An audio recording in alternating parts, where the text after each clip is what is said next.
Good morning student, आप सभी का स्वागत है मेरे चैनल श्योर 10 पे।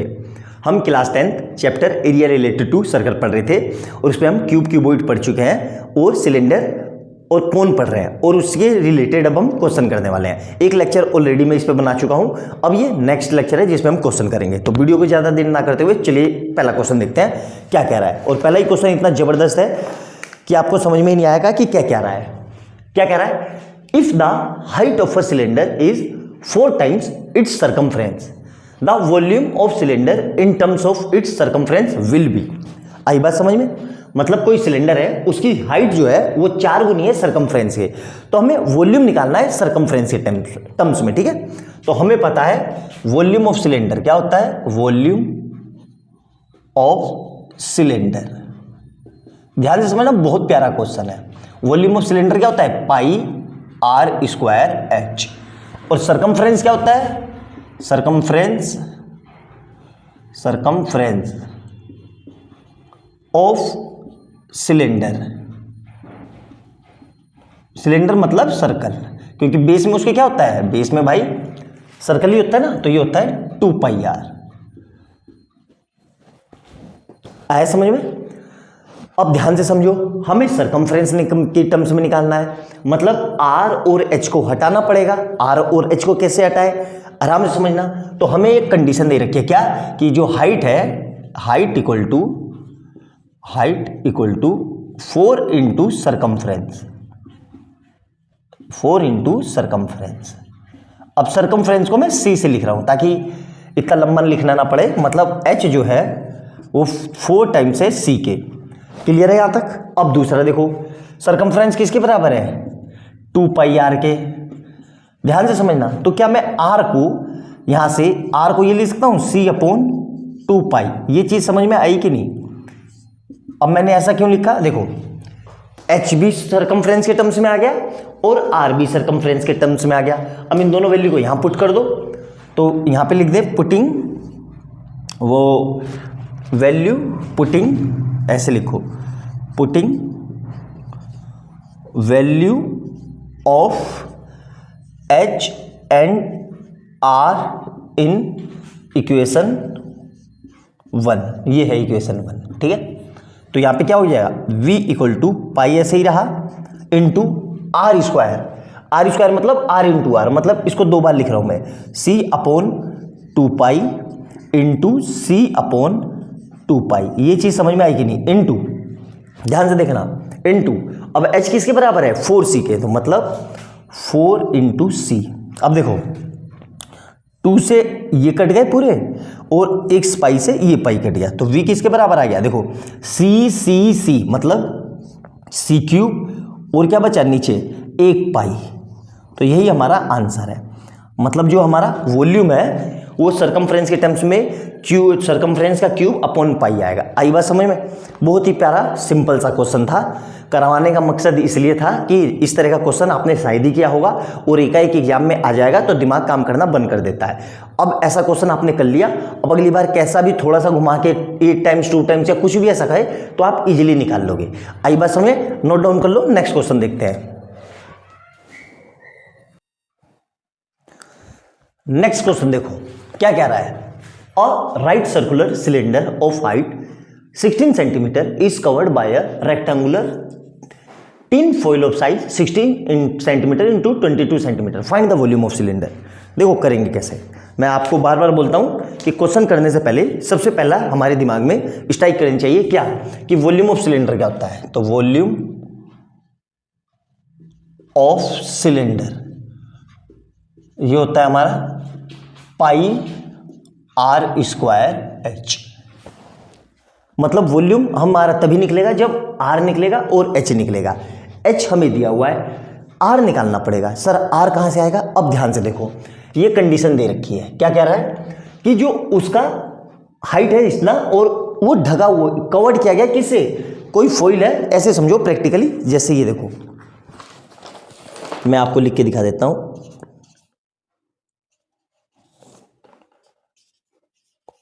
देखो, ये इस तरीके से कोई रेक्टेंगुलर सीट है जिसकी हाइट है ये 16 सेंटीमीटर और वो ब्रेथ है 16 सेंटीमीटर और लेंथ है 22 सेंटीमीटर। यहाँ पे दिया हुआ है ना 16 इंटू 22। अब देखो इसको ये ढक रहा है, तो सिलेंडर को इस तरीके से, तो इस तरीके से ढक रहा है। देखो ना ध्यान से, मेरे हाथ को देखो इस तरीके से, तो देखो ये बन गया सिलेंडर। ध्यान से देखो ये सिलेंड्रिकल टाइप बन गया। तो जो हाइट है ये पहले वाले केस में भी और अब वाले केस में भी, ये तो 16 ही है। ये जो चीज थी ये मेरी, देखो ध्यान से, ये चीज, ये जो लेंथ है ये अब सिलेंडर की क्या बन गई, सरकमफ्रेंस। ये देखो सरकमफ्रेंस बन गया। तो यही यहां हमें करना था, क्या करना था, ध्यान से देखो कि circumference of cylinder, circumference of cylinder जो है वो कितना हो जाएगा, वो हो जाएगा 22 सेंटीमीटर। आई बात समझ में। अब सर यहां से कैसे करेंगे, सरकमफ्रेंस हमें पता है क्या होता है, 2 पाई आर, और ये किसके बराबर है, 22 सेंटीमीटर के। आई बात समझ में। तो देखो 220, ये 2 तो ऐसे ही रहा, 2 ऐसे ही रहा। अब ये 2 into 22/7 into R is equal to 22 आ गया। तो देखो इस 22 से ये 22 कट गया, R हमें निकालना है तो ये जाएगा इधर, और तो यहां से कितना जाएगा 2R इक्वल टू 7, मतलब R इक्वल टू 7/2 सेंटीमीटर। आई बात समझ में। R और H दोनों निकल गए, हमारा काम हो गया। तो कैसे करेंगे, H दिया ही हुआ है, ये रहा 16 सेंटीमीटर, तो H इक्वल टू 16 सेंटीमीटर।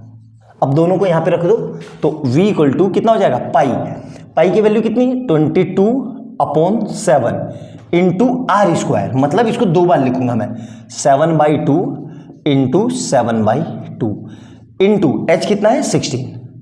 तो देखो इससे ये कट गया। अब यहां पे ध्यान से देखो, इससे ये कट गया 11 टाइम में, और इससे ये कट गया कितनी बारी में, 8 टाइम में। तो ये कितना आ जाएगा, 11 इंटू 8 सत्ते 56। तो V इक्वल टू 560 और 50, 500, 610, 616 कितना आ गया, सेंटीमीटर क्यूब। आई बात समझ में। बहुत ही सिंपल सा क्वेश्चन था, है ना। सिंपल से क्वेश्चन करने भी जरूरी है, 1-1, 2-2 नंबर में बहुत फ्रीक्वेंटली आते हैं। मेरे ख्याल से क्वेश्चन समझ में आ गया होगा। नेक्स्ट क्वेश्चन देखते हैं, नोट डाउन कर लो जल्दी से। क्वेश्चन नंबर 3 देखेंगे, एग्जामिनर का all time favourite question, exam में आना ही आना है, चाहे तो लिख सकते हो, मैंडेटरी क्वेश्चन है। इस तरह का क्वेश्चन आता ही आता है। क्या कह रहा है, the radii of base of 2 cylinder are in the ratio 3:5 and their height in the ratio 2:3, the ratio of their curve surface area. 2 cylinder है, लिख लेते हैं, सिलेंडर 1 और ये क्या है, सिलेंडर 2, ठीक है, सिलेंडर 2। रेडियाई, इसकी रेडियाई कितनी है, रेडियस इक्वल टू R1 और इसकी रेडियस कितनी है, R2, ठीक है, और इसकी हाइट कितनी है, H1, height equal to H1 और इसकी हाइट कितनी है, H2, हाइट इक्वल टू, ऐसे लिखना जैसे मैं लिख रहा हूं, ठीक है। इसका CS से कर्व सरफेस एरिया, ठीक है, कितना होगा, 2 पाई RH। आई बात समझ में। तो 2 पाई RH, तो 2 पाई R1 H1 और इसका क्या होगा, कर्व सरफेस एरिया 2 पाई R2 H2। क्लियर है। अब हमें दिया क्या क्या है, 2 सिलेंडर का रेशियो दिया हुआ है, ठीक है। तो रेशियो में हमें पता है कोई चीज लगानी होती है, XX लगा लेते हैं। तो रेशियो किसका, रेडियाई का, मतलब R1/R2 कितना दिया हुआ है, ध्यान से देखो, 3:5 मतलब 3x/5x। क्लियर है। और हाइट का रेशियो दिया हुआ है कितना, H1/H2 कितना दिया हुआ है ये रेशियो में, 2:3 मतलब 2y/3y। अलग अलग मानना है, ठीक है। यहाँ पे XX है तो यहाँ पे y, XX नहीं ले लेना है। अब क्या पूछ रहा है, कर्व सरफेस एरिया। तो कैसे लिख लेंगे, CSA ऑफ 1/CSA ऑफ 2। तो ये कितना है, ये 1 वाला, तो 2 पाई R1 H1/2 पाई R2 H2। तो देखो 2 पाई से 2 पाई कट गया, क्या बचा, R1/R2 into H1/ H2। Clear है? मतलब इन दोनों को मैंने एक साथ लिख लिया। क्यों? इन दोनों को, क्योंकि रेडियस का रेशियो दिया हुआ है, और इन दोनों को एक साथ लिख लिया। जब भी हमें रेशियो दे और एमसीक्यू में पूछे तो ध्यान रखना, कर्व सरफेस एरिया का रेशियो डायरेक्ट आप यहाँ पे लिख लेना, R1H1 अपॉन R2H2 डायरेक्ट। अगर एमसीक्यू में पूछे, सब्जेक्टिव में है तो मैं पूरा आपको करके दिखाना पड़ेगा, जैसे मैं कर रहा हूँ वैसे। तो यहाँ पे वैल्यू रख दो। R1 कितना है, यहाँ देखो R1 कितना है, 3x अपॉन 5x। तो ये कितना आ जाएगा, 3x upon 5x into H1 कितना है, 2y अपॉन 3y। तो 2y अपॉन 3y। तो देखो x से x कट गया, y से y कट गया, और इस 3 से ये 3 कट गया, तो कितना है 2:5। तो कितना है 2/5। क्लियर है? सिंपल सा क्वेश्चन था, आई बात समझ में? जबरदस्त क्वेश्चन था। 9th में ऐसे बहुत क्वेश्चन किए होंगे आपने, लेकिन यहाँ पे रिकॉल करवा रहा था क्योंकि एग्जाम में आ सकता है, और आता ही आता है। आ सकता है क्या, आता ही आता है। इस तरह का क्वेश्चन आएगा ही आएगा। अच्छे से नोट डाउन करो। नेक्स्ट क्वेश्चन देखते हैं। क्वेश्चन नंबर नेक्स्ट देखेंगे क्या कह रहा है ना, ध्यान से समझेंगे। The perimeter of the base of a right circular cone. ठीक है, ये कोन है, ये कोन है, इसका बेस क्या दिख रहा है आपको, सर्कल। ये सर्कल दिख रहा है। तो सर्कल का जो पेरीमीटर है वो हमें 8 सेंटीमीटर दिया हुआ है। ध्यान से पढ़ो क्वेश्चन को, है ना, क्वेश्चन को पहले ध्यान से पढ़ना है।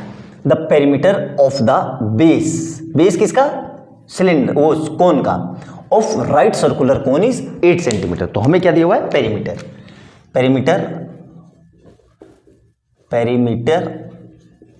ऑफ कोन किसका, बेस का। ब्रैकेट में लिख सकते हो बेस।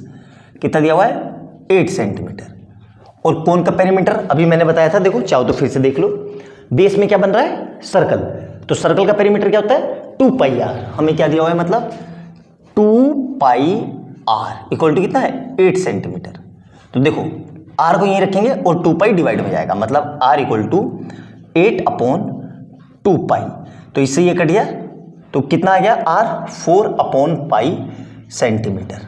क्लियर है? यहां तक r आ गया। और क्या दे रहा है, हाइट दी हुई है, किसकी, कोन की हाइट। तो हाइट कोन की कितनी है, हाइट मतलब h कितनी है, 21 सेंटीमीटर। हमसे क्या पूछ रहा है, फाइंड इट्स वॉल्यूम, कोन का वॉल्यूम। तो हमें वॉल्यूम पता है, वॉल्यूम ऑफ कोन कितना होगा, ये 1/3 πr²h, मतलब 1/3 पाई की वैल्यू कितनी होती है, 22/7, 22/7। r कितना है, r², मतलब r इंटू आर। तो 2 बार क्या लिख लूं मैं, 4/π इंटू 4/π इंटू h कितना है, ध्यान से देखो 21 सेंटीमीटर। अब क्या करना है, काटा पीटी करते हैं, ध्यान से देखना। तो पाई छूट गई, पाई की वैल्यू, अच्छा चलो रख लेते हैं, है ना। तो देखो ध्यान से, 3 7 जा 21, ये पूरा कट गया। आई बात समझ में? क्लियर है यहां तक? तो यहां से देखो ध्यान से, अब पाई, तो ये कितना बचा मेरे पास, 22 इंटू 4 इंटू 4, और एक पाई की, इस पाई की वैल्यू रख लेता हूं, इसको ऐसे ही रखता हूं। तो ये कितना होगा, 22/7 इंटू ये पाई ऐसे ही रहा। क्यों मैंने ऐसा किया, देखो ताकि इससे ये कट जाए, 22 से ये 22, और ये 7 कहाँ जाएगा, ऊपर। तो कितना आ गया अल्टीमेट मेरे पास, ये आ गया 4 इंटू 7/π। तो ये कितना आ जाएगा, 7 चौक 28 इंटू 4 अपॉन में पाई। तो इसकी मल्टीप्लाई करेंगे तो 3 चौका 120, 120 में से ये गए 8, तो 112/π सेंटीमीटर क्यूब। आया समझ में? सिंपल सा क्वेश्चन था, मैंने इसलिए इसको करवाया ताकि ये कैलकुलेशन में आप कहीं ना कहीं गलती करते और अननेसेसरी लंबी कैलकुलेशन करते हैं। क्वेश्चन कराने का मतलब यही था, ताकि आप इसमें कुछ काट पाट के और कैसे पाई को एडजस्ट करो, इसलिए ये क्वेश्चन करवाया। वरना एग्जाम में आप क्या करोगे, फिर इस पाई की वैल्यू रखोगे और लंबी कैलकुलेशन करोगे। यहाँ पे भी रख सकते हो, देखो अल्टीमेट कोई दिक्कत वाली बात नहीं है, लेकिन कैलकुलेशन लंबी हो जाएगी, आपको परेशानी करेगी, इसलिए ये क्वेश्चन करवाया। अच्छे से नोट डाउन करो। नेक्स्ट क्वेश्चन देखते हैं। क्वेश्चन नंबर नेक्स्ट देखेंगे, बहुत ही प्यारा और जबरदस्त क्वेश्चन है, शानदार क्वेश्चन है। करना कैसे पहले समझते हैं। The radius of a base of a right circular cone is doubled. Double हो गई मतलब जो पहले की थी, पहले कितनी भी थी उसकी अब डबल हो गई। कीपिंग इट्स हाइट फिक्स, लेकिन हाइट पे कोई चेंज नहीं किया। The volume of the cone will B, ठीक है। तो करेंगे कैसे, ध्यान से समझना। तो सबसे पहले लिख लेते हैं कोन 1 और कोन 2, मतलब दो कोन है। कैसे पता चला, क्योंकि रेडियस डबल हो रही है। तो पहले वाले की लेट्स रेडियस कितनी मान ली मैंने, x, पता नहीं है मतलब r1, तो कितना हो गया x। अब इसको को वो डबल कर रहा है मतलब r2 कितना हो जाएगा, r2 equal to 2x। Height पे कोई चेंज नहीं हुआ है, क्यों, हाइट उसने फिक्स की ली है। तो यहां पे लिख लेते हैं height h1 equal to h और हाइट h2 इक्वल टू ये भी h। अब हमसे क्या कह रहा है, the volume of cone will be. तो वॉल्यूम, अब देखो वॉल्यूम निकालते हैं, इसका वॉल्यूम निकालते हैं और इसका वॉल्यूम। तो वॉल्यूम ऑफ वॉल्यूम 1 लिख देता हूं क्योंकि पहला कोन है। क्या होता है 1/3 पाई r square h1, r1 h1 रख लो। तो ये कितना हो जाएगा 1/3 इंटू, ध्यान से देखना, पाई r कितना मेरा x, मतलब x स्क्वायर, और h कितना है h1 h। सेकेंड केस में निकालते हैं हम वॉल्यूम। तो वॉल्यूम 2, मतलब इसको लिख लेते हैं हम v1 और इसको लिख लेते हैं v2। तो ये कितना हो जाएगा 1/3 पाई r2 स्क्वायर h। अब ध्यान से देखना 1/3 ऐसे ही रहा, इंटू पाई भी ऐसे ही रहा, r2 कितना है मेरा 2x, मतलब 2x का होल स्क्वायर, और ये h ऐसे ही रहा। तो ये कितना हो जाएगा 1/3 इंटू पाई इंटू, ध्यान से देखना 4x स्क्वायर इंटू h। यहां तक समझ में आया, कोई समस्या नहीं है। अब इसको थोड़ा सा रीअरेंज कर लेते हैं। तो मैं ये लिख सकता हूं v2 इक्वल टू, ध्यान से देखना 1/3 पाई x स्क्वायर h इंटू 4। इस 4 को मैं उधर ले गया, उधर मतलब जगह नहीं, इसकी पोजीशन बदली है, बस एक तरफ से दूसरी तरफ नहीं ले गया, वरना साइन बदल जाते, बस पोजीशन बदली है। अब ध्यान से देखो इस पूरे को मैं फिर से क्या लिख सकता हूं, यहां देखो इस पूरे की वैल्यू कितनी है v1। तो अब मेरा v2 कितना हो जाएगा, v2 जो हो जाएगा मेरा वो v1 इंटू 4, मतलब v2 इक्वल टू 4v1। ध्यान रखना, बहुत प्यारा क्वेश्चन है कि जब भी हाइट डबल करेंगे या ट्रिपल करेंगे या 4 गुना करेंगे, हाइट वो रेडियस जब भी डबल करेंगे या ट्रिपल करेंगे या 4 गुना करेंगे 4 टाइम, हाइट को फिक्स रखे, तो वॉल्यूम हमेशा पहले का जितना भी गुना करेंगे उसका स्क्वायर कर दो। जैसे 2 टाइम्स है तो 2 का स्क्वायर 4, 3 टाइम्स होता तो 9, 4 टाइम्स होता तो 16। आई बात समझ में। तो एमसीक्यू में देखो, हमेशा से मैं बोलता हूं कुछ क्वेश्चन के डाटा आपको याद होने चाहिए ताकि एग्जाम में विद इन माइक्रो सेकंड में हम उसको कर सके। क्वेश्चन देखा और टिक कर दिया, बस हमारे उससे समय बहुत बचेगा और एग्जाम में उसको हम बहुत जो समय बचेगा उसको हम डिफिकल्ट क्वेश्चन में कैलकुलेशन में लगा सकते हैं। अगर आप इन्हीं क्वेश्चन में ज़्यादा समय लगाएंगे तो आने वाले जो 3 समय मिलेगा उसमें आपका टाइम घट जाएगा और आपको कैलकुलेशन फास्ट करोगे तो गलती हो जाएगी, क्योंकि समय रुकेगा नहीं, आपको 3 घंटे मिलेंगे, उस 3 घंटे में आपको पूरा अपना बेस्ट करना है।